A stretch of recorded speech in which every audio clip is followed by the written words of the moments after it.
अजित पवारांच्या विमान अपघातावर निर्माण केले जाणारे प्रश्न आणि रोहित पवारांनी मांडलेली घातपाताची भूमिका यावर भाजपचे ज्येष्ठ नेते मधू चव्हाण यांनी काय भूमिका मांडली आहे पाहूयात।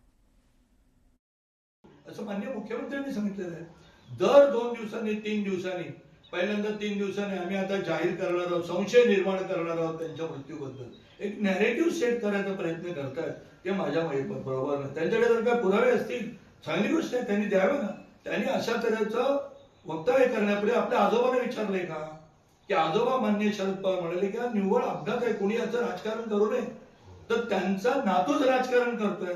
त्यामुळे रोहित पवार आपल्या आजोबांच्या मताची सहमत आहेत की असहमत आहेत की आता नंतर सुद्धा माननीय शरद पवार साहेबांना सुद्धा असं वाटतंय का की रोहित बोलतोय ते बरोबर बोलतोय?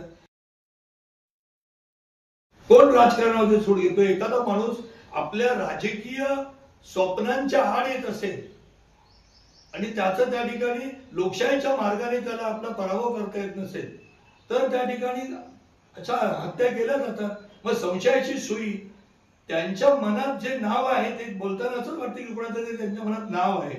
संशयाची सुई कोणाकडे जाऊ शकते की बारामती आणि पुणे जिल्ह्याच्या परिसरात वर्चस्व अजितदादांचं राहायला पाहिजे की आणखीन कोणाचं राहायला पाहिजे, त्यांच्याकडे जाऊ शकते संशयाची सुई।